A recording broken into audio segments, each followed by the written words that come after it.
Here directly attaches storage directly attach to the computer. మన computer ఉంది, మన కంప్యూటర్కి డైరెక్ట్గా మదర్ బోర్డ్కి ఏదైతే అటాచ్ అయిందో దాన్ని ఏమంటారంటే డైరెక్ట్లీ అటాచ్డ్ డివైజెస్ అంటారు, డైరెక్ట్లీ అటాచ్డ్ స్టోరేజ్ అంటారు. అది ఏముంటుంది, హార్డ్ డిస్క్ కానీ, ఎస్ఎస్డి కానీ, ఎస్ఎస్డి ఎన్విఎం కానీ, లేదంటే డివిడి కానీ, పెన్ డ్రైవ్ కానీ, దీన్ని ఏమంటారు డైరెక్ట్లీ అటాచ్డ్ స్టోరేజ్ అంటారు. Okay sir. వెరాస్ క్లౌడ్లో ఉన్న సర్వర్కి hard disk, hard disk connect చేయడానికి క్లౌడ్ హార్డ్ డిస్క్ ఏమంటారంటే ఈబిఎస్ అంటారు. Okay sir. నాకు ఒక ఒక క్లౌడ్లో మెషిన్ ఉంది, వర్చువల్ మెషిన్ ఉంది. ఆ వర్చువల్ మెషిన్కి నేను ఒక డిస్క్ని కనెక్ట్ చేయాలి.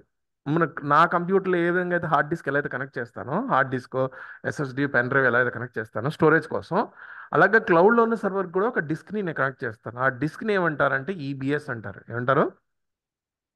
ఈబిఎస్.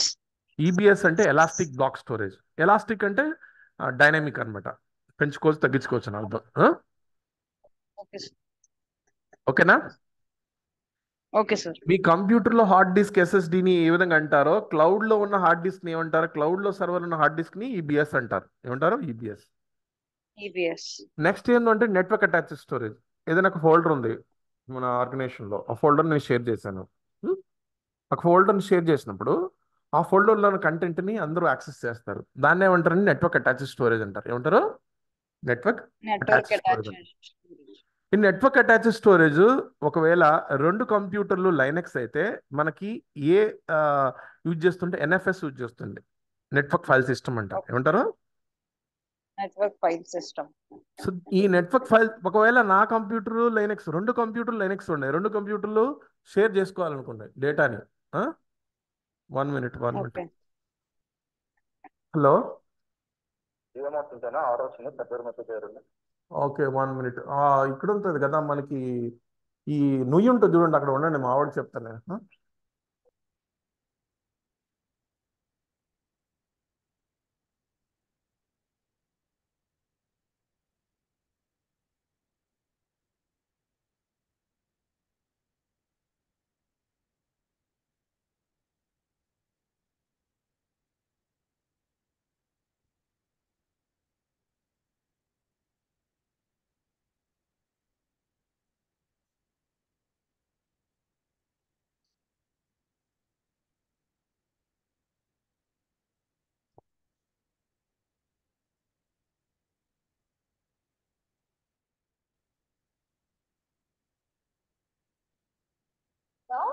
वो जियो मार्ट वाला है कर देख रहे हो? हाँ है, नहीं कद्दूर नहीं कने है कर जब ऐसे कर देना। नहीं नहीं जरूरत नहीं, प्रीपेड। हाँ जा, अभी जाना। हाँ जाओ। हाँ चल। Here, what is this network file storage mean that ఏదైనా షేర్ ఫోల్డర్ చేసాం మనం, విండోస్ కంప్యూటర్ మధ్యలో చేస్తే దాన్ని ఏమంటారు, ఎస్ఎంబి అంటారండి, సర్వర్ మెసేజ్ బ్లాక్ అని. విండోస్ టు విండోస్ కంప్యూటర్ మధ్యలో ఓకే. ఇప్పుడు అన్ని కంప్యూటర్లు విండోస్ ఉన్నాయి. నేను ఒక ఫైల్ని ఫోల్డర్ని షేర్ చేశాను. ఎలా షేర్ అవుతుందంటే ఎస్ఎంబి అనే సర్వీస్ని యూజ్ చేసుకుంటుంది. ఉం? Okay sir. అదే లైనక్స్ కంప్యూటర్ అయితే ఎన్ఎఫ్ఎస్ అంటారు. ఏమంటారు? ఎన్ఎఫ్ఎస్. అంటే ఒక 1000 సర్వర్లు ఉంటాయి లినక్స్ సర్వర్లు. ఒక ఫైల్ని ఈ 1000 సర్వర్లు ఒకదాని కూడా షేర్ చేసుకోవాలనుకున్నాయి. అలా దేని ద్వారా షేర్ చేసుకుంటే ఎన్ఎఫ్ఎస్ ద్వారా, నెట్వర్క్ ఫైల్ సిస్టమ్ అంటారు లినక్స్లో. Okay sir. ఒకవేళ ఏడబ్ల్యూఎస్లో EC2 సర్వర్ మధ్యలో మనం డేటాని షేర్ చేయాలనుకుంటే అప్పుడు ఈఎఫ్ఎస్ ద్వారా చేస్తాం. ఎన్ఎఫ్ఎస్ని ఈఎఫ్ఎస్ ఉంటుంది ఏడబ్ల్యూఎస్. Okay sir. నెక్స్ట్ ఏంటంటే శాన్. శాన్ అంటే ఏంటంటే SAN is high speed dedicated network అనమాట. ఒకవేళ నేను నా దగ్గర suppose I want to send a data like 1 TB disk, 1 TBలో డేటాని ఒక హెడ్ ఆఫీస్ నుంచి బ్రాంచ్ ఆఫీస్కి నేను సెండ్ చేయాలనుకున్నప్పుడు అప్పుడు ఏం జరుగుతుందంటే ఈ శాన్ ఒక సెటప్ని వాళ్ళు సెటప్ చేస్తారనమాట. ఐటీ కంపెనీలు మీకు తెలిసి ఉంటుంది, శాన్ వినుంటారు మీరు. Okay sir. శాన్ అంటే స్టోరేజ్ ఏరియా నెట్వర్క్ అని ఇది. Storage area network. శాన్ వినుంటారు మీరు, మీ ఐటీ కంపెనీస్ ఉంటుంది, శాన్ సెటప్ చేస్తారనమాట. హెడ్ ఆఫీస్ నుంచి బ్రాంచ్ ఆఫీస్కి గ్రూప్ ఆఫ్ హార్డ్ డిస్క్ అన్ని పూల్ లాగా కనెక్ట్ చేసుకొని ఆ ఫైబర్ ఆప్టిక్ కేబుల్తో కనెక్ట్ చేసుకొని హై స్పీడ్తో డేటా ట్రాన్స్ఫర్ చేసుకోవచ్చు ఒక దగ్గర నుంచి ఇంకో దగ్గర. దాన్ని ఏమంటారంటే శాన్ అంటారు. Okay sir.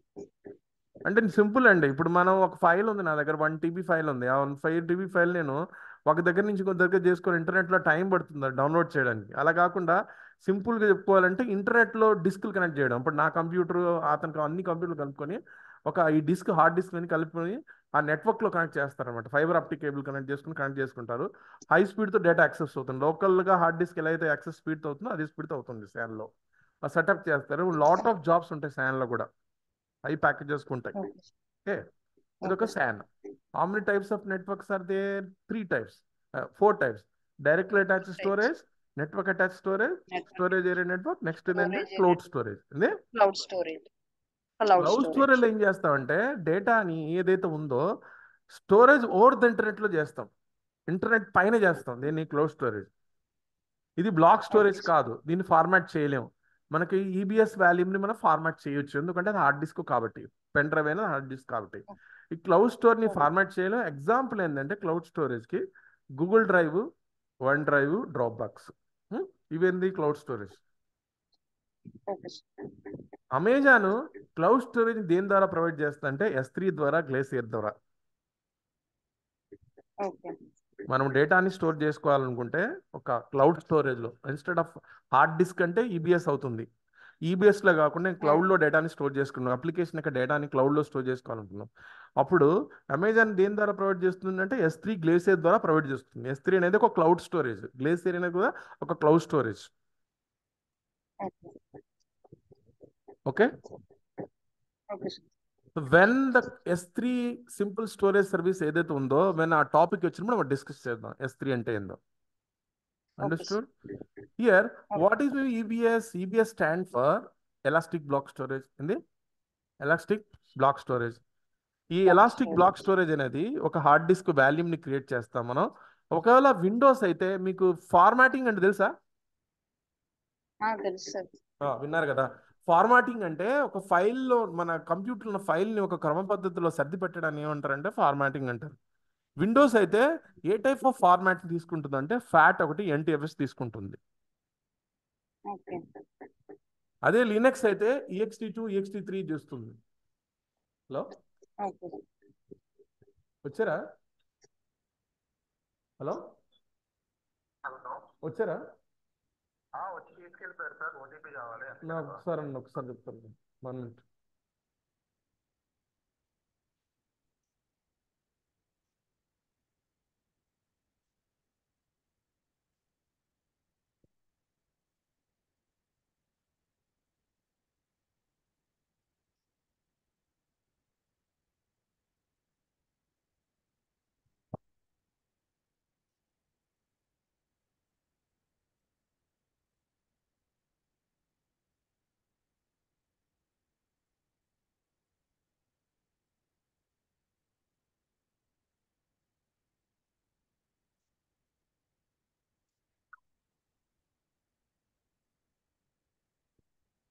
Here EBS stand for block level storage. ఇక్కడ మనకు data and EBS value means persistence. అంటే ఏంటంటే what is the persistence? Permanent. Hello, చెప్పండి sir. Hello, data and EBS value means persistence అండి. ఏంది పర్సిస్టెన్స్? హలో, వినిపిస్తుంది sir. Data and EBS value మీద persistence అంటే మీరు ఏదైతే EBS వాల్యూ మీరు రాస్తున్నారో డేటా అనేది అది పర్మనెంట్ అనమాట. ఒకవేళ ఇన్స్టాన్స్ లో మనకి ఒకవేళ ఆ సర్వర్ మనకి షట్ డౌన్ అయినా, సర్వర్ రీబూట్ అయినా, ఒకవేళ సర్వర్ పోయినా కూడా ఏదైతే డేటాని మనం EBS వాల్యూ మీద స్టోర్ చేసామో అది పర్మనెంట్ ఉంటుంది, ఎక్కడికి వెళ్ళదు. ఓకే. ఎప్పుడైతే మనం ఇన్స్టాన్స్ లాంచ్ చేస్తామో, అంటే ఇది EC2 ఎప్పుడైతే లాంచ్ చేస్తామో డిఫాల్ట్గా ఒక వాల్యూమ్ వస్తుంది. నేను ఆల్రెడీ 30 GB డిస్క్ వస్తుందని చెప్పాను. విండోస్లో 8 GB డిస్క్ వస్తుంది అవును సార్. లైనక్స్లో. అంటే ఈ అవును. లినక్స్ సర్వర్ కానీ విండోస్ సర్వర్ రన్ అవ్వడానికి ఆల్రెడీ వాడే హార్డ్ డిస్క్ ఇస్తాడు. ఏంది ఒక 30 GB హార్డ్ డిస్క్ ఇస్తాడు. దాంట్లో ఏముంటుంది? ఆపరేటింగ్ సిస్టమ్ ఉంటుంది. ఏముంటుంది? ఆపరేటింగ్ సిస్టమ్ ఉంటుంది. ఆ వాల్యూమ్ని మీరేం క్రియేట్ చేయరు, వాడే ఆటోమేటిక్గా డిఫాల్ట్గా ఒక వాల్యూమ్ ఇస్తాడు. విండోస్ అయితే 30 GB, లినక్స్ అయితే 8 GB ఉంటుంది. దాంట్లో ఆపరేటింగ్ సిస్టమ్ ఉంటుంది. కరెక్టేనా? హలో, హలో, హలో సార్, వినిపిస్తుందా? అనిపిస్తుందా? ఓకే, చూడండి మా, మీకు వినిపిస్తోంది నేను చెప్పింది. వినిపిస్తుంది సార్. చూడండి, ఎప్పుడైతే మీరు ఇన్స్టాన్స్ లాంచ్ చేస్తారో బై డిఫాల్ట్ గా ఒక ఈబీఎస్ వాల్యూమ్, ఒక హార్డ్ డిస్క్ ఆల్రెడీ కనెక్ట్ అయి ఉంటుంది, ఏడబ్ల్యూఎస్ వాడే ఇస్తాడు. దాన్ని ఏమంటారంటే రూట్ వాల్యూమ్ అంటారు. ఏమంటారు? Root volume. దాంట్లో ఏముంటుంది? ఆపరేటింగ్ సిస్టమ్ ఉంటుంది. Okay, okay sir. 1054 అండి, 2054 1054, 10 5054. 1054. ఓకేనా? Okay, thank you. చూడండి, here this EBS root volumes are high reliable because by the default automatic cricket. ఇప్పుడు ఏంటంటే ఈబీఎస్ వాల్యూమ్ ఏదైతే, ఇప్పుడు నేను ఒక ఇన్స్టెన్స్ లాంచ్ చేశాను, ఇన్స్టెన్స్ లాంచ్ చేయగానే వాడే ఈబీఎస్ వాల్యూమ్ అసోసియేట్ చేశాడు. నేనేం ఈబీఎస్ వాల్యూమ్ అటాచ్ చేయలేదు, వాడే ఈబీఎస్ వాల్యూమ్ ఇచ్చాడు. దాంట్లో విండోస్ ఇన్స్టెన్స్ ఆల్రెడీ లాంచ్ అయింది.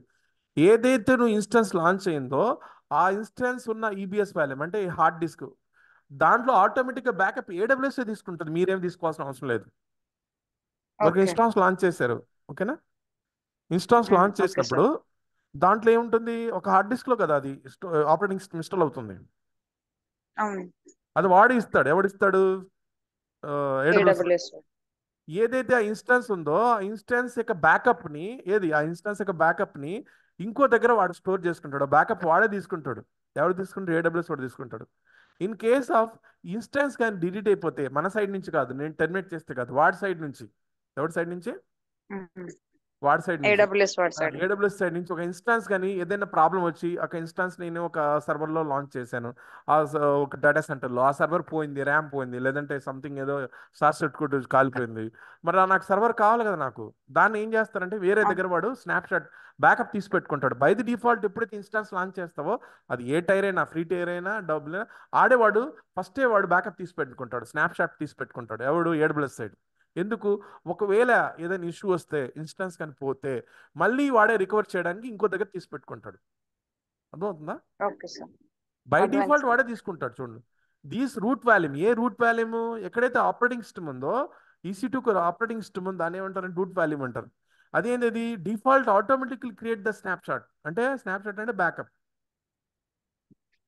ఎప్పుడైతే ఇన్స్టాన్స్ ఓకే లాంచ్ సార్. చేస్తావో ఆటోమేటిక్ అదే బ్యాకప్ తీసుకుంటుంది. ఎవరు తీసుకుంటుంది? ఏడబ్ల్యూఎస్. ఇన్ కేస్ ఆఫ్ ఏదైనా ఇష్యూ వస్తే మళ్ళీ రికవర్ చేసుకోవడానికి అది వాడు క్రియేట్ చేసి పెట్టుకుంటాడు. అర్థమైందా? ఓకే. Okay sir. Okay. అర్థం. So next thing is there. With the EBS volume, you can scale or up, scale down. I had taken a disk. Right now, I've taken a disk 500 GB తీసుకున్నాను. I want to make this disk as 500 GB to 1 TB. Within the minute, like 30 seconds, within 30 seconds, I can scale from 500 GB to 1 TB. అంతే. Understood? నా దగ్గర ఒక disk understood ఉందండి, sir. ఆ disk 500 GB ఉంది, నాకు 1 TB కావాలనుకున్నాను. Within the 30 second, like 1 minute, within the 1 minute ఏం చేస్తాను నేను? 500 GBకి 1 TBకి మార్చుకోవచ్చు. Okay sir. అలాగే డౌన్ కూడా చేసుకోవచ్చు. ఓకే ఓకేనా? సార్. ఓకే. ఈ ఈబీఎస్ వాల్యూమ్ని ఏ సాఫ్ట్వేర్స్ యూజ్ చేస్తాయి? Softwares like Oracle, like SAP big data workloads, data warehousing, log processing, boot volumes use చేస్తాయి EBS volumes. EBS volumes 99.99% availability ఉంటుంది, 0.1% to 0.2% యాన్యువల్ ఫెయిల్యూర్ రేట్ ఉంటుంది. Okay, ఇక్కడ ఏంటంటే okay sir. EBS volume అనేది availability zone specific. అంటే ఏంది? What is my okay. Region, what is my availability zone? నేను ఇంతకుముందు చెప్పాను. అవును సార్. అంటే అదే రీజియన్ లోని minimum 3 or more than 3 availability zones ఉంటే ఎస్, ఆ జోన్. Yes, yes. ఇప్పుడు ఇది డేటా సెంటర్ అనుకోండి, దీంట్లో ఉంటుంది రీజన్ అనుకోండి, ఇది ఒక రీజన్ అనుకోండి. ఓకేనా? ఇదొక రీజన్ అనుకోండి. ఓకేనా? రీజియన్. సో దీంట్లో ఓకే ఏముంటాయి? సార్. అవైలబిలిటీ జోన్స్ ఉంటాయి. ఏముంటాయి? Availability zone. ఏముంటాయి? Availability availability zone, zone. Availability zone, availability zones. Availability zone, availability zone, availability zone. ఈ అవైలబిలిటీ జోన్ కింద ఏముంటాయి? మళ్ళీ డేటా సెంటర్లు ఉంటాయి. ఏముంటాయి? ఏముంటాయి? Data centre. డేటా సెంటర్స్ ఉంటాయి. Data centre. ఆ డేటా సెంటర్లు అనేది మనం ఇన్ అని చెప్పలేము. 1 ఉండొచ్చు, 2 ఉండొచ్చు, 3 ఇంటూ 1 to n అనమాట. At least n size. సో దీని ఏమంటారంటే, ఏమంటారు? ఇది రీజన్ అవుతుంది. ఇవన్నీ ఏమవుతాయి? అవైలబిలిటీ జోన్ అవుతాయి. ఏమవుతాయి? అవైలబిలిటీ. అవైలబిలిటీ జోన్ కింద ఏముంటాయి? డేటా సెంటర్స్ ఉంటాయి. ఏముంటాయి? డేటా సెంటర్ లోకల్ ఉంటాయి. Zone sir. Availability zone, local zone కాదు. అవైలబిలిటీ జోన్ వేరు, లోకల్ జోన్ వేరు. అవైలబిలిటీ జోన్ లోనే కదా సార్ లోకల్ జోన్స్ ఉంటాయి కాబట్టి. ఉంటాయి. ఓకే, లోకల్ జోన్ అంటే మీకు నియరెస్ట్ ప్లేస్ చేస్తాయి. ఓకే, అవైలబిలిటీ జోన్ ఏదైతే ఉందో, ఇప్పుడు ముంబైలో ఎన్ని అవైలబిలిటీ జోన్స్ ఉంటాయి? 3 అవైలబిలిటీ జోన్స్ ఉంటాయి. ఉంటాయి. 3 అవైలబిలిటీ జోన్స్. ఇప్పుడు నువ్వు ఇన్స్టాన్స్ ఎక్కడైతే క్రియేట్ చేస్తున్నావో, సపోజ్ నేను బై ది డిఫాల్ట్గా అవైలబిలిటీ జోనే నేను సెలెక్ట్ చేయలే. స్పెసిఫిక్గా మీరు ఇన్స్టాన్స్ క్రియేట్ చేసినప్పుడు ఎటువంటి అవైలబిలిటీ జోన్ని నేను సెలెక్ట్ చేయలే. అర్థమవుతుందా? Okay sir. డిఫాల్ట్గా అదే ఒక అవైలబిలిటీ జోన్లో క్రియేట్ చేసింది ఎవరు? AWS system. ఓకే. ఓకేనా? ఇక్కడ ఏంటంటే ఓకే నేను సార్. ఎక్కడైతే ఇన్స్టాన్స్ ఉందో, అంటే ఎక్కడైతే సర్వర్ ఉందో అక్కడే మీకు వాల్యూమ్ని క్రియేట్ చేయాలి. అర్థమవుతుందా? అటాచ్ అవుతుంది. ఓకే. EBS వాల్యూమ్స్ ఏంది? స్పెసిఫిక్ టు అవైలబిలిటీ జోన్ అంటే ఏంది? ఇన్స్టెన్స్ ఎక్కడైతే క్రియేట్ అయిందో, ఏ అవైలబిలిటీ జోన్లో క్రియేట్ అయిందో వాల్యూమ్ కూడా అక్కడే కనెక్ట్ అవుతుంది. Okay sir. ఓకేనా? దిస్ వాల్యూమ్స్ ఏదైతే ఉందో ఆ వాల్యూమ్ని అటాచ్ చేసి ఒకదానికి ఇంకో సర్వర్కి అటాచ్ చేయాలనుకున్నాం. నాకు ఈ సర్వర్కి నేను అటాచ్ చేశాను డిస్క్ని, ఇదే డిస్క్ని తీసి ఇదే డిస్క్ని తీసి ఇంకో సర్వర్ కావాలంటే అటాచ్ చేసుకోవచ్చు. ఓకే. ఒక డిస్క్ని మల్టిపుల్ టైమ్స్, అంటే ఒక డిస్క్ ఉంది నా దగ్గర, హార్డ్ డిస్క్ అనుకోండి, అది EBS వాల్యూమ్. ఒకేసారి మల్టిపుల్ సర్వర్ కనెక్ట్ చేయలేము. ఒక డిస్క్ ఒక సర్వర్కి మాత్రం కనెక్ట్ చేస్తాం. ఫస్ట్ డిటాచ్ చేసి ఇంకో దానికి అటాచ్ చేస్తాం. అదే వాడినింది. ఇడేమన్నాడు? EBS volumes are particular one time attached to only one instance, cannot be used with the 2 or more instances at the same time. Okay. Next thing is EBS values are attached to the instance same availability zone లో ఉండాలి. ఒకవేళ availability EC2 ఏమో ఒక availability zone లో ఉంది, volume ఇంకో availability zone లో ఉంటే అది అటాచ్ అవ్వదు. Okay sir. ఇది అటాచ్ అవ్వదు. Okay sir. ఇంకోటి ఏంటంటే, ఏదైతే EBS వాల్యూ మనం క్రియేట్ చేస్తానో ఒక ఐడి వస్తుంది. ఐడిని మనం మానిటరింగ్ చేయొచ్చు, ఎంత సైజ్ అని, ఎంత సైజ్ మిగిలిందేమో అని మానిటరింగ్ చేయొచ్చు. ఏ టూల్ ద్వారా? Cloud watch and other services ద్వారా. ఓకేనా? Okay sir. Okay sir. So now I go for the practical. Here I'll just log in into the portal. I'll log in into the portal here. First I will create an instance and we're going to launch the value. So now I'm in the North Virginia region. A region లో ఉన్నాను? North Virginia region. North Virginia. I'll go to the EC2 here. Create the instance.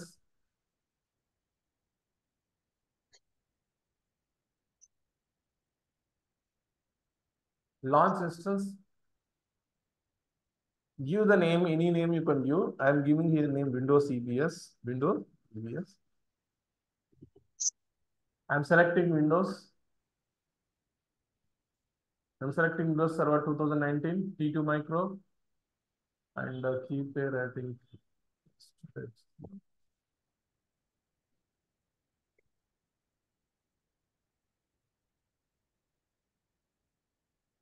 Okay. Okay sir.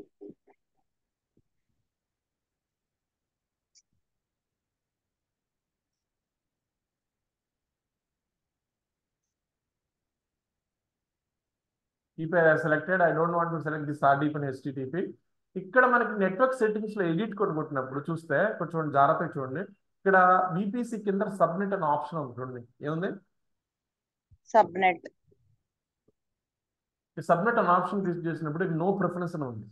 No preference అంటే ఏంటంటే, మీరు ఏదైతే instance ఉందో ఏ availability zone create చేయడానికి no preference అని పెట్టాడు. బై ది డిఫాల్ట్ అదే ఒక అవైలబిలిటీ జోన్ లో క్రియేట్ చేస్తాడు. లేదు నేను చూడండి, ఇది ఇక్కడ ఎన్ని ఉన్నాయి? 6 అవైలబిలిటీ జోన్స్ ఉన్నాయి. ఎందుకు? ఇది నార్త్ వర్జీనియా కాబట్టి. ఇక్కడ 1A చూడండి, 1B, 1C, 1D, 1E, 1F ఉన్నాయా లేదా? ఉన్నాయి సార్. నేను అవైలబిలిటీ జోన్ 1Aలో క్రియేట్ చేయాలనుకున్నాను. ఇదేంటి అవైలబిలిటీ జోన్ ఏంటి చూడండి, ఇక్కడ 1A. అంటే నేను స్పెసిఫిక్ గా నేను ఇక్కడ క్రియేట్ చేయమని చెప్తాను. ఒకవేళ నేను ఎటువంటి క్రియేట్ చేయకుండా ఇక్కడ నో ప్రిఫరెన్స్ అని చెప్తే సిస్టమే ఏదో ఒకటి అవైలబిలిటీ జోన్ క్రియేట్ చేస్తుంది. Okay sir. ఇప్పుడు నేను ఏం చెప్తానో, నాకు 1Aలో కావాలనుకుంటాను. ఏంది? 1Aలో. 1A. 1 year కావాలనుకున్నాను నా. సో ఇక్కడ మనకి ఆర్డీలో కూడా సరిపోద్ది. ఇది వెబ్ సర్వర్ కాదు, లాంచ్ ఇన్స్టెన్స్. ఇది లాంచ్ ఇన్స్టెన్స్. ఓకేనా? Okay sir. I launched the instance in which region, which availability zone? North Virginia 1A and north Virginia US 1A. 1A. అంటే ఇవి గుర్తుపెట్టుకోవాలి. అది గుర్తుపెట్టుకోకుండా మరి వాల్యూమ్ క్రియేట్ చేసిన పెద్ద ఇష్యూ అయిపోతారు నీకు. ఎందుకంటే వాల్యూమ్ అవి రెండు వేరే వేరే దగ్గర ఉంటే నీకు అది అటాచ్ అవ్వవు, కనిపించదు కూడా కనిపించదు. ఓకే నేను ఎక్కడ సార్. క్రియేట్ చేశానో, ఎక్కడ క్రియేట్ చేశాను 1A. ఒకవేళ నో ప్రిఫరెన్స్ 1A. కానీ పెడితే దేంట్లో నెట్వర్క్ సెట్టింగ్స్ లో నువ్వు అక్కడ సబ్నెట్ దగ్గర నో ప్రిఫరెన్స్ పెడితే సిస్టమ్ డిఫాల్ట్ గా ఎక్కడో ఒకటి క్రియేట్ చేస్తుంది. ఎక్కడ క్రియేట్ చేస్తుంది చెప్పలేము. 1A ఉండొచ్చు, 1B ఉండొచ్చు, 1C ఉండొచ్చు, 1D ఉండొచ్చు, 1E ఉండొచ్చు, 1F ఉండొచ్చు. దాని ఇష్టం అనమాట. సార్ అలాగ అయినప్పుడు మళ్ళీ మళ్ళీ మనం వాల్యూమ్ క్రియేట్ చేస్తే ఇబ్బంది అవుతుంది కదా సార్? వాల్యూమ్ కూడా అప్పుడు మనం అక్కడే క్రియేట్ చేస్తాం, ప్రాబ్లం ఏం అవ్వదు. అప్పుడు 1Dలో క్రియేట్ చేస్తాం ఓకే. అనుకోండి, అది 1Dలో క్రియేట్ చేసి చూపిస్తుంది కదా. ఇక్కడ వాల్యూమ్ కూడా 1Dలో క్రియేట్ చేస్తే అయిపోతుంది, ప్రాబ్లం లేదు. మీకు తెలియదు ఓహో, చెప్తాను ఓకే అంతే, sir. Okay problem okay okay లేదండి. నో అర్థమైంది sir. Issue will be there. ఇది ఇది సిస్టమ్ ఏం ఓకే చేసింది, సార్. 1Dలో క్రియేట్ చేసింది. వాల్యూమ్ కూడా 1Dలో క్రియేట్ చేస్తాను, ప్రాబ్లం ఉంది నాకు. Okay sir. ఓకే కానీ మీకు అవైలబిలిటీ జోన్ ఉంది, ఇక్కడ మీరు చేంజ్ చేసుకోవచ్చు. నేను చెప్పాలి కదా నీకు, సార్ నాకు ఇది అవును సార్. చెప్పలేదు అవును సార్, సార్. నీకు అవైలబిలిటీ జోన్లో ఏ అవైలబిలిటీ జోన్లో ఎలా క్రియేట్ చేయాలని చెప్పలేదు, అందుకని చెప్తాను. Okay sir. సో మీకు సిస్టమ్ అదే సెలెక్ట్ చేస్తుంది డిఫాల్ట్గా. Okay sir. నా కనెక్ట్ టు ద ఇన్స్టెన్స్. నా ఇది విండోస్ కాబట్టి RDP client text time. By the default గా ఒక ఈబిఎస్ వాల్యూమ్ క్రియేట్ అయి ఉంటుంది. ఆ ఈబిఎస్ వాల్యూమ్ 30 GB అవుతుంది. ఆల్రెడీ సిస్టమ్ క్రియేట్ చేసింది, దాని యొక్క బ్యాకప్ కూడా ఏడబ్ల్యూఎస్ తీసి పెట్టుకుంటుంది. ఏదైతే సిస్టమ్ బై ది డిఫాల్ట్ గా హార్డ్ డిస్క్ క్రియేట్ చేసిందో దాన్ని ఏమంటారంటే రూట్ వాల్యూమ్ అంటారు. ఏమంటారు? Root volume. Nothing but hard disk. ఆ రూట్ వాల్యూమ్ లో మీ EC2కి సంబంధించిన ఆపరేటింగ్ సిస్టమ్ ఫైల్స్ ఉంటాయి. Okay sir. ఓకేనా? ఓకే మళ్ళీ సార్. చేస్తాను, కనెక్ట్ చేస్తాను.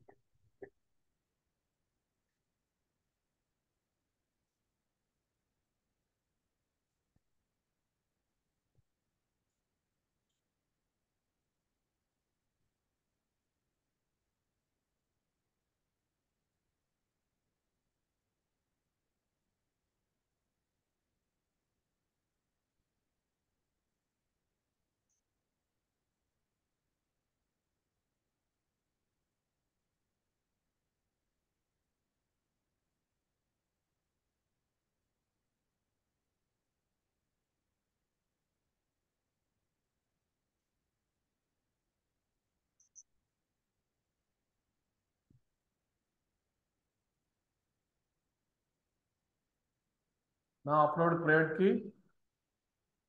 The Nagios key had an decrypt password. Copy the password. మీకు తెలుసు కదా ఇది. తెలుసు. ఏం చేయాల్సిన అవసరం లేదు, కనెక్ట్ చేస్తాను. పాస్వర్డ్ పేస్ట్ చేయాలి.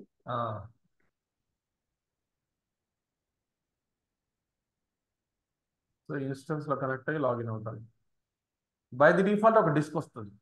బై ది డిఫాల్ట్ ఏమొస్తుంది? ఒక డిస్క్ వస్తుంది. అది ఫ్రీ టైర్ లో 30 GB. కావాలంటే దాన్ని కూడా మాడిఫికేషన్ చేసుకోవచ్చు. 30 GB కాదు సార్ నాకు ఎక్కువ ఇచ్చుకోవాలనుకుంటే ఎంతైనా ఇచ్చుకోవచ్చు. కానీ క్లౌడ్ లో ఈబిఎస్ వాల్యూమ్ 30 GB మీకు ఫ్రీ, దానికంటే ఎక్కువ ఉండదు. మీకు అర్థమైంది పాయింట్? వీడు ఏదైతే ఇస్తున్నాడో మీకు మోర్ దాన్ 30 GB మీరు తీసుకుంటే అది చార్జబుల్ అవుతుంది. పర్ జీబీకి డబ్బులు వేస్తాడు. లేదు 30 GB లోపల మీకు ఫ్రీ ఉంటుంది. వాల్యూమ్ కి డబ్బులు పడవు అనమాట. మీకు 30 GB కంటే ఎక్కువ తీసుకుంటే వాల్యూమ్ పడిపోతాయి డబ్బులు. ఇప్పుడు ఇది లోడ్ అయింది. బై ది డిఫాల్ట్ ఒక వాల్యూమ్ వస్తుందా రాదా? ఏ వాల్యూమ్? ఏ వాల్యూమ్ అది? Root volume. దాంట్లో ఏముంటుంది? Operating system. ఎంత? 30 GB. ఇప్పుడు మన మన ఇక్కడ ఏంటంటే మన ఎజెండా ఏంటంటే ఒక కొత్త డిస్క్ క్రియేట్ చేయాలి. ఏం చేయాలి? కొత్త డిస్క్ క్రియేట్ చేసి దాన్ని అటాచ్ చేయాలి. దేనికి? సర్వర్ కి. అంటే అదే అజెండా. ఆల్రెడీ రూట్ వాల్యూమ్ ఉంది దాంట్లో. Okay sir. అది సి డిస్క్ వస్తుంది, అనేది సి డ్రైవ్. Okay sir. ఇక్కడ ఏంటంటే ఈ టాపిక్ ఈబిఎస్ లో మన బ్యాకప్స్ ఎలా తీసుకుంటారు, డేటాని ఎలా బ్యాకప్ తీసుకుంటారు, ఈబిఎస్ ఇన్స్టాన్స్ గా బ్యాకప్ ఎలా తీసుకుంటారు, అవన్నీ వస్తాయి దీంట్లో. మెయిన్ దీంట్లో మనకు డేటా ఉంటుంది. ఒక అప్లికేషన్ డేటా ఉంది ఈబిఎస్ లో. లేదంటే ఇన్స్టాన్స్ ఒక బ్యాకప్ తీసుకోవాలి, EC2 ఒక బ్యాకప్ తీసుకోవాలి, అలాంటివన్నీ ఇక్కడే వస్తాయి, ఈ మాడ్యూల్లో వస్తాయి, EBS వాల్యూలో. Okay sir. Now that is slow, too much slow.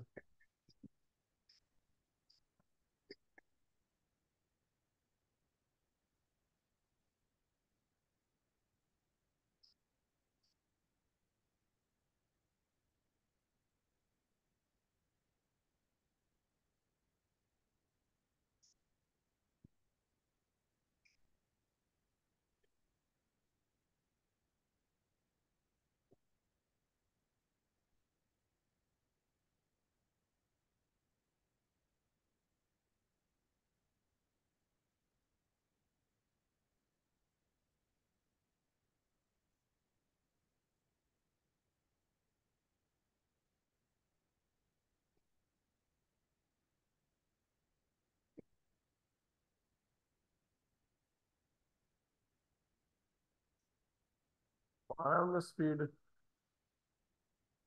బాగానే ఉంది. ఓకేనా, go to the instance, okay sir. this PC, we have a C drive, okay sir. ఇది రూట్ ఫైల్. Okay sir. ఇప్పుడు మనం ఇంకో వాల్యూమ్ అటాచ్ చేద్దాం. ఏం చేద్దాం, ఇంకో వాల్యూమ్ అటాచ్ చేద్దాం. సో మినిమైజ్ ఓకే చేయండి. సార్. ఈ వాల్యూమ్ అటాచ్ చేయాలంటే ఫస్ట్ ఇన్స్టెన్స్లోకి వెళ్ళాలి. ఇన్స్టెన్స్కి వెళ్ళిన తర్వాత ఈ లెఫ్ట్ సైడ్లో 4 ఆప్షన్ ఉంటుంది. ఇక్కడ చూడండి, ఎలాస్టిక్ బ్లాక్ స్టోరేజ్ అని ఏముంది, elastic block store. Elastic block storage ఉంది, ఏముంది, వాల్యూమ్ ఉంది, ఏముంది, వాల్యూమ్. వాల్యూమ్ని క్లిక్ చేశాను. క్లిక్ చేసినప్పుడు ఈ వాల్యూమ్ 1 ఆల్రెడీ, అందుకనే డబ్బులు పడుతున్నాను.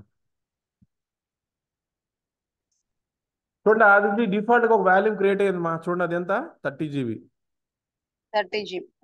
సో దీన్ని ఏమంటారంటే, ఇక్కడ చేంజ్ చేస్తానా, చేంజ్ చేయాలి రూట్ వాల్యూమ్, ఏంది రూట్ హైఫన్ వాల్యూమ్ అని పెట్టుకుంటాను. ఇది రూట్ వాల్యూమ్, ఇదేంది రూట్ వాల్యూమ్. ఇప్పుడు కొత్త డిస్క్ క్రియేట్ చేయాలంటే రైట్ సైడ్ ఆప్షన్ ఉంది చూడండి, క్రియేట్ వాల్యూమ్, ఏంది క్రియేట్ వాల్యూమ్. క్రియేట్ వాల్యూమ్ ఎంత స్పేస్ కావాలా చూడండి, 100 200 వంటి నీ ఇష్టం ఎంతైనా పెట్టుకోవచ్చు. కానీ చార్జబుల్ ఏం చెప్పాను, మోర్ దాన్ 30 GB అయితే చార్జబుల్ చెప్పాను. సో నేను ఏం చేస్తానంటే 25 GB పెట్టుకుంటాను. ఎంత పెట్టుకుంటాను, 25 GB. ఎంతైనా పెట్టుకోవచ్చు. చూడండి ఎంత సైజ్ అది, 16 TB వరకు పెట్టుకోవచ్చు మాక్సిమం. ఓకే. ఇక్కడ చూడండి, మినిమం వాల్యూ మాక్సిమం వాల్యూ ఇచ్చారు, చూసారు ఎంత, 16 TB. 16 TB. ఇక్కడ మోస్ట్ ఇంపార్టెంట్ పాయింట్ అవైలబిలిటీ చూడండి, ఎక్కడ క్రియేట్ చేశారు మీరు, 1 year క్రియేట్ చేశారు. 1 year. ఇన్స్టెన్స్ వాల్యూమ్ కూడా ఎక్కడ క్రియేట్ చేయాలి, 1 year. 1 year. నా create volume, create volume, volume పేరు ఇవ్వండి గుర్తుపెట్టుకోవడానికి, వాల్యూమ్ 1 ఇది వాల్యూమ్ హైఫన్ 1. Okay sir. నా సేవ్ సైడ్. ఓకే, మళ్ళీ రీఫ్రెష్ కొట్టండి సార్, రీఫ్రెష్ కొట్టండి. Okay sir. వాల్యూమ్ కనిపిస్తుంది, ఆల్రెడీ వాల్యూమ్ కనిపిస్తుంది. ఇక్కడ తీసుకుంటే వాల్యూమ్ సైడ్ తీసుకుంటే ఈ ఇక్కడ చూడండి అవైలబుల్ ఉంది, అంటే ఇది ఫ్రీగా దేనికి కనెక్ట్ అవ్వలేదండి. ఓకే. ఇక్కడ పైన ఏమైనా ఇన్ యూజ్ ఉంది అంటే ఇది కనెక్ట్ అయిందండి, రూట్ వాల్యూమ్. ఇక్కడ అవైలబిలిటీ దేనికి కనెక్ట్ అవ్వలేదండి. ఓకే. ఓకేనా. Okay sir. ఈ వాల్యూమ్ ఏం చేస్తాను, ఏదైతే నేను EC2 సర్వర్ క్రియేట్ చేసి దాన్ని అటాచ్ చేస్తాను. ఏం చేస్తాను, EC2 సర్వర్ కి అటాచ్ చేస్తాను. దీని మీద రైట్ క్లిక్ చేసి ఇక్కడ ఆప్షన్ ఉంది చూడండి, అటాచ్ అని. Okay sir. అటాచ్ వాల్యూమ్కి వెళ్ళి ఏ సర్వర్కి ఇప్పుడు ఇక్కడ నాకు ఒకటే సర్వర్ ఉందండి. మన రియల్ టైంలో నీకు 100 వేల లక్షల్లో ఉంటాయి సర్వర్లు, వేలల్లో లక్షలు, నెట్ఫ్లిక్స్ 2 లక్షలు ఉంటాయి సర్వర్స్. మరి అప్పుడు ఏ సర్వర్కి ఉండాలో ఆ సర్వర్ నేమ్ కన్వెన్షన్ కరెక్ట్గా ఉండాలా, లేదంటే మీరు కన్ఫ్యూజన్ అయిపోతారు. ఇప్పుడు ప్రస్తుతానికి ఒకటే ఉంది కాబట్టి అదే దానికి అటాచ్ చేస్తాను ఇన్స్టాన్స్లో. ఇక్కడ ఇన్స్టాన్స్ పేరు ఏం పేరు అంటే విండోస్ EBS ఇచ్చాను చూడండి, పేరు కూడా ఇస్తుంది. నేమింగ్ కన్వెన్షన్ కరెక్ట్గా ఉండాలి రియల్ టైంకి వెళ్ళినాం, లేదంటే కన్ఫ్యూజన్ అయిపోతాం. అటాచ్ వాల్యూమ్, ఓకేనా. అటాచ్ చేసిన తర్వాత మళ్ళీ ఇక్కడ ఇన్స్టాన్స్కి వస్తాను. ఇక్కడ ఏమైనా కనిపిస్తుందా, ఏం కనిపించట్లా. అంటే ఏంటంటే నువ్వు అటాచ్ చేసిన వాల్యూమ్ అది రా డిస్క్, రా డిస్క్, RAW రా డిస్క్. దీన్ని ఏం చేయాలంటే పార్టీషన్ ఫార్మాట్ చేయాలి. ఏం చేయాలి? పార్టీషన్స్ చేయాలి. పార్టీషన్ చేయాలి. Partition partition format. ఫార్మాట్ చేయాలి. అప్పుడే మీకు ఆ డిస్క్ ఓకే సార్. కనిపిస్తుంది. దానికి ఏం చేయాలంటే ఓకే. రన్లోకి వెళ్ళి ఈ కమాండ్ టైప్ చేయాలి. Disk disk manager. Disk manager తెలుసు కదా? అవసరం లేదు కదా? తెలుసు సార్. ఓకే. ఒక డిస్క్ మేనేజ్మెంట్ డాట్ ఎంఎస్కి వెళ్ళిపోయి ఇక్కడ ఆల్రెడీ చూడండి డిస్క్ 0 అది డిస్క్ 1 కనిపిస్తుంది. చూడండి కనిపిస్తుంది మీకు అవును సార్. డిస్క్ 0 కనిపిస్తుంది సార్. డిస్క్ 1. ఓకేనా? Okay sir. దీంట్లో ఒక చిన్న లొసగు ఏంటంటే ఈ జూమ్ కని కొడితే ఆ ఇన్స్టెన్స్ స్లో అయిపోతాడు. సో డిస్క్ 1 మీద క్లిక్ చేసి ఇక్కడ డిస్క్ మీద రైట్ క్లిక్ చేయాలి. ఏం చేయాలి? రైట్ క్లిక్ చేసి ఆన్లైన్ కొట్టాలి. ఆన్లైన్ కొట్టాలి. మళ్ళీ డిస్క్ మీద రైట్ క్లిక్ చేసి ఇన్స్టలేషన్ క్లిక్ కొట్టాలి. ఇక్కడ ఎంబీఆర్ జీపీటీ ఉంది. మీ ఇష్టం ఏదైనా తీసుకోవచ్చు. కొత్త ఆపరేటింగ్ సిస్టమ్ జీపీటీ తీసుకుంటుంది, పాత ఆపరేటింగ్ ఎంబీఆర్ తీసుకుంటుంది. ప్రస్తుతం జీపీటీ కాబట్టి జీపీటీ సెలెక్ట్ చేసుకుంటాం. Okay sir. ఈ బ్లాక్ కలర్ ఉంది. దీన్ని మీకు కావాలంటే మల్టిపుల్ పార్టీషన్ గా డివైడ్ చేసుకోవచ్చు. కావాలంటే సింగిల్ పార్టీషన్ గా డివైడ్ చేసుకోవచ్చు. నేను సింగిల్ పార్టీషన్ చేస్తాను. మీకు న్యూ సింపుల్ వాల్యూ. నెక్స్ట్ చూడండి, ఇది 25 GB కావాలంటే ఇంకా 12 GB చేస్తాను. ఇంకో 12 GB కూడా చేసుకోవచ్చు. నేను చేయట్లేదు అది. నెక్స్ట్ ఆ తర్వాత నెక్స్ట్ డి డ్రైవ్ వచ్చింది. బై డిఫాల్ట్ ఫార్మాట్ వచ్చి ఎన్టీఎఫ్ఎస్. చూడండి ఎన్టీఎఫ్ఎస్ ఫ్యాట్ అడుగుతూ ఉన్నాను. NTFS next finish. Now you have another drive. Okay sir. అర్థమైందా? అర్థమైంది సార్. మీరు ఈ డిస్క్ ఏదైతే ఉందో ఈ డిస్క్ లో కొంత డేటా రాశాను నేను. చూడండి యాడింగ్ సమ్ డేటా ఉంది. దాని బ్యాకప్ అని పెట్టాను పేరు. మీరు ఈ డిస్క్ ఇంకో ఇన్స్టెన్స్ అటాచ్ చేసుకోవచ్చా? Yes you can. అర్థమైందా? అర్థమైంది సార్. ఇది ఒక డిస్క్ అండి. ఈ డిస్క్ లో డేటా ఉందనుకోండి. దీని ఇన్స్టెన్స్ అంటే ఇప్పుడు ఈ డిస్క్ లోని మనం కొంత డేటా పెట్టి ఇప్పుడు అంటే ఇందాక మీరు చెప్పారు కదా సార్, ఈబిఎస్ ని డిటాచ్ చేసి వేరే దానికి పెట్టొచ్చు అని. ఆ పెట్టినప్పుడు ఇందులో డేటా అలానే ఉంటుంది సార్? ఎగ్జాక్ట్ గా ఉంటుంది. ఏం అవ్వదు. మరి ఎఫ్ఎంఎల్ కదా అది. ఎఫ్ఎంఎల్ కాదు, పర్సిస్టెంట్ డేటా కదా, ఎక్కడికి వెళ్తుంది. ఎగ్జాక్ట్ గా అది డేటా వస్తుంది. సింపుల్ అండి. Okay sir. అర్థమైంది. ల్యాప్టాప్ లో ఒక హార్డ్ డిస్క్ ఉందండి. ఓకేనా? ఆ ల్యాప్టాప్ హార్డ్ డిస్క్ తీసుకొని ఇంకో ల్యాప్టాప్ పెడితే డిస్క్ డేటా రాదా? వస్తుందా? వస్తుంది.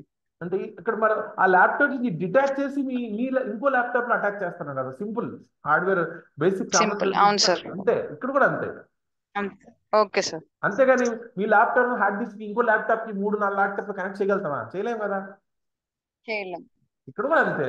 ఇప్పుడు ఈ డిస్క్ ని డిస్క్ లో డేటా ఎక్కడికి వెళ్తుంది? Permanent data. ఈబిఎస్ అంటేనే పర్మనెంట్ పర్సిస్టెంట్ డేటా. ఈ డిస్క్ ని మనం చేయాలంటే వేరేదాన్ని అటాచ్ చేయాలని చూడండి. మీకు తెలుసు ఏంది? బ్యాలెన్స్ సెలెక్ట్ చేసుకొని బ్యాలెన్స్ చేసుకొని రైట్ క్లిక్ చేసి వాళ్ళకి కనిపించకుంటే రీఫ్రెష్ కొట్టండి. సార్ నాకు కనిపించలేదు సార్ అంటారు. రీఫ్రెష్ కొట్టండి. అంటే ఫస్ట్ టైం ఒకసారి రీఫ్రెష్ కొడితే మీకు అటాచ్ కనిపిస్తుంది. నేను అటాచ్ చేసిన తర్వాత కొట్టండి. చూడండి ఇక్కడ ఏం చేయాలి? Right click. ఇంకోటి ఏంది? డిటాచ్ అండి. డిటాచ్. ఓకేనా? డిటాచ్ అయిపోయింది. ఇక్కడ చూస్తే ఈ సైడ్ లో చూడండి, మళ్ళీ రిఫ్రెష్ కొట్టండి. సార్ కనిపించలేదంటే మళ్ళీ రిఫ్రెష్ కొట్టండి. కొంచెం టైం పడుతుంది. అవైలబుల్కి వచ్చేస్తుంది. ఇక్కడ ఏంటంటే మీకు క్లౌడ్ లో మీకు కొంత టైం కొంత ల్యాగ్ ఉంటుంది. మరి అంత ఎక్కువ ల్యాగ్ కాదు. కానీ ఏడబ్ల్యూఎస్ మాత్రం వెరీ గుడ్ అండి. పోర్టల్ చాలా మంచి పోర్టల్. ఏదైనా సర్వీస్ మనం యాక్సెస్ చేసినా చాలా స్పీడ్గా వస్తుంది. అజూర్ మాత్రం చాలా స్లో ఉంది. అజూర్ కూడా నేను చెప్తాను. అజూర్ కూడా మనం ట్రైనింగ్ ఇచ్చాం. అజూర్ కూడా నేను ఇస్తాను. అజూర్ అడ్మినిస్ట్రేటర్ కూడా. బట్ నాకు this portal is very good. నాకు ఐ థింక్ నాకు ఇది బాగా నచ్చుతుంది. ఎందుకంటే అన్ని ఆప్షన్స్ బాగా పెద్ద పెద్ద అక్షరాలతో బాగా ఫ్రీగా మీకు ఈ యూజర్ ఇంటర్ఫేస్ చాలా ఈజీగా ఉంటుంది. ఏడబ్ల్యూఎస్ లో మీకు అజూర్ లో యూజర్ ఇంటర్ఫేస్ చాలా టిపికల్ గా ఉంటుంది. అది అర్థం చేసుకోలేరు. ఇప్పుడు ఇది 1 year అవైలబుల్ ఉంది కదా. ఇంకో ఇన్స్టెన్స్ క్రియేట్ చేసినా ఇన్స్టెన్స్ ఎక్కడ ఉండాలి? 1 year లో ఉండాలా? తెలుసు కదా. తెలుసు సార్. దానికి అటాచ్ చేస్తాం. అంతే. ఇంకో దానికి అటాచ్ చేయాలంటే దీన్ని టెర్మినేట్ చేసి ఇంకో దానికి అటాచ్ చేసుకొని చేసుకోవచ్చు. కానీ సేమ్ అవైలబిలిటీ జోన్ లో ఉండాలి. రూల్ అది. సార్ ఇప్పుడు చిన్న డౌట్. ఇప్పుడు మనం ఆల్రెడీ అందులో డేటా ఉంది కదా సార్, ఇంకో దాంట్లో అటాచ్ చేసాం మళ్ళీ పార్టీషన్ చేయాలా? అవసరం లేదండి. Okay sir. అవసరం లేదు. ఎందుకు పార్టిషన్ చేశారు కదా, జస్ట్ ఆ డిస్క్లోకి వెళ్ళి మేక్ ఇట్ ఆన్లైన్ కొడితే వచ్చేస్తుంది. Okay sir. ఓకే. ఎటువంటి పార్టిషన్ చేయాల్సిన అవసరం లేదు. Okay sir. అది ఇది విండోస్ కాబట్టి ప్రాబ్లం లేదు, విండోస్ ఈజీగా అయిపోతుంది. ఇప్పుడు నేను దీన్ని డిలీట్ చేయాలంటే వాల్యూని డిలీట్ చేయాలంటే ఫస్ట్ డిటాచ్ చేస్తే డిలీట్ అవుతుంది, లేదు డిలీట్ అవ్వదు. గుర్తుపెట్టుకోండి. Okay sir. ఒక వాల్యూ ఓకే ఇక్కడ సార్. అటాచ్ చేశాను, మళ్ళీ అటాచ్ చేసిన తర్వాత డిలీట్ ఆప్షన్ మీకు గ్రేట్ అయిపోతుంది. ఫస్ట్ డిటాచ్ చేసి డిలీట్ చేయాలి. Okay sir. ఓకే, ఎప్పుడైతే ఇన్స్టెన్స్ డిలీట్ చేస్తారో ఆటోమేటిక్ రూట్ వాల్యూ కూడా వెళ్ళిపోతుంది. సో నేను ఇన్స్టెన్స్ నేను డిలీట్ చేస్తాను. ఇది ఇన్స్టెన్స్, నా దగ్గర ఉన్న ఇన్స్టెన్స్. దీన్ని నేను ఏం చేస్తాను, టెర్మినేట్ చేస్తాను. ఎప్పుడైతే ఇన్స్టెన్స్ టెర్మినేట్ చేస్తానో ఆటోమేటిక్ రూట్ వాల్యూ కూడా వెళ్ళిపోతుంది, మీరేం తీయాల్సిన అవసరం లేదు. Okay sir. కానీ వాల్యూని మేము మాన్యువల్గా తీయాలి. వాల్యూని మాత్రం మళ్ళీ వాల్యూ మీరు ఇన్స్టెన్స్ డిలీట్ చేసినంత మాత్రం వాల్యూ డిలీట్ అయిపోతుంది, డిలీట్ అవ్వదు. Okay sir. ఇక్కడే పెద్ద ఇష్యూ వస్తుంది. స్టూడెంట్స్ ఏం చేస్తారు, వాల్యూమ్స్ స్నాప్షాట్ బ్యాకప్స్ అని తీసేయరు, అలా వదిలేస్తారు. వదిలేయడం వల్ల అది over the period of the time ఏమవుతుంది, చార్జబుల్ అవుతుంది. Okay sir. సో కాబట్టి మనం ఏం చేస్తాం, ఇన్స్టెన్స్ మళ్ళీ ఇక్కడ టెర్మినేట్ చేస్తాను. ఏం చేస్తాను, టెర్మినేట్ చేస్తాను. టర్మినేట్ చేసి సో టెర్మినేట్ చేస్తే ఇక్కడ మళ్ళీ వాల్యూమ్స్కి వెళ్ళి చూస్తాను. Okay, again go to the volumes. Volumes పోయింది చూడండి, ఉందా? ఉంది సార్. ఇది నేను క్రియేట్ చేసిన వాల్యూమ్ అండి అది. ఓహో, ఓకే సార్. ఎంత ఇది స్పేస్ చూడండి, 25 GB. 30 GB వెళ్ళిపోయింది కదా. వెళ్ళిపోయింది సార్. ఇప్పుడు దీన్ని ఇంకో సార్ ఇన్స్టెన్స్ ఇందాక క్రియేట్ కూడా చేసి 25 క్రియేట్ చేశారు కదా. అది 30, ఇది 25 అండి. నేను చేసింది 25. అదే సార్, మీరు క్రియేట్ చేసింది ఇందాక 25 కదా. అవును, అది నేను చేసింది ఉంది, నేను చేసింది డిలీట్ అవ్వదు కదా. ఎందుకు డిలీట్ అవుతుంది అది? ఇన్స్టెంట్ డిలీట్ చేస్తే డిలీట్ అవుతుందా? అది ఎందుకు, ఎలా డిలీట్ అవుతుందా? డిలీట్ డిలీట్ అవ్వదు. ఇది మనం మనం డిలీట్ మాన్యువల్ గా చేసుకోవాలి, ఇది డిలీట్ చేయాలి. డిలీట్ చేయాలి. ఇన్స్టెంట్కి వెళ్ళి మళ్ళీ ఏం చేయాలి, డిలీట్ వాల్యూ. ఓకేనా? Okay sir. Next go for the Linux. ఇది లినక్స్. ఇప్పుడు మీకు చెప్పింది ఇది క్లాసెస్ కొంచెం కాంప్లికేటెడ్ కదా సార్, లినక్స్ అంటే లినక్స్ లైక్ ఫిజికల్ వాల్యూమ్ అవునవును, పార్టిషన్ చేసి మళ్ళీ చార్టెస్ కొంచెం దానిపైన కాంప్లికేటెడ్. లినక్స్ అంతా కాంప్లికేటెడ్. లినక్స్కి వచ్చినప్పుడు స్టూడెంట్ పడిపోతాడు, సార్ ఏదో చెప్పేస్తున్నాను అని. ఇంకోటి ఏంటంటే మీరు నేను I think I taken 4 classes. మీకు ఈరోజు 5th క్లాసా 6th క్లాసా? ఇవాళతో 4th క్లాస్ అనుకుంటా. ఐ థింక్ 5th క్లాస్ అండి. 5th class. 5th class, I think 5th class ఉంటుంది. కరెక్టేనా? అవును సార్. ఇప్పుడు నా దగ్గర నేను ఏదైతే ఉండో నా స్టూడెంట్స్ ఉంటారో, లేదంటే నేను ఆన్లైన్లో చెప్తే టెక్ అరౌండ్ 12 to 13 క్లాసెస్ అవుతాయి ఇవి. అర్థమవుతుందా? ఇంకెందుకంటే మీకు ఆల్రెడీ కొంచెం కొంత తెలుసుండదు. లినక్స్ సూడో కమాండ్ తెలుసు. ఇప్పుడు డిస్క్ మేనేజ్మెంట్ అంటే మీకు డైరెక్ట్ తెలుస్తూ ఉంది. ఆ స్టూడెంట్స్కి ఏదైతే ఉందో ఫ్రెషర్స్కి ఏమి తెలియదు అవన్నీ. అది చూడడమే ఫస్ట్ టైం. అన్ని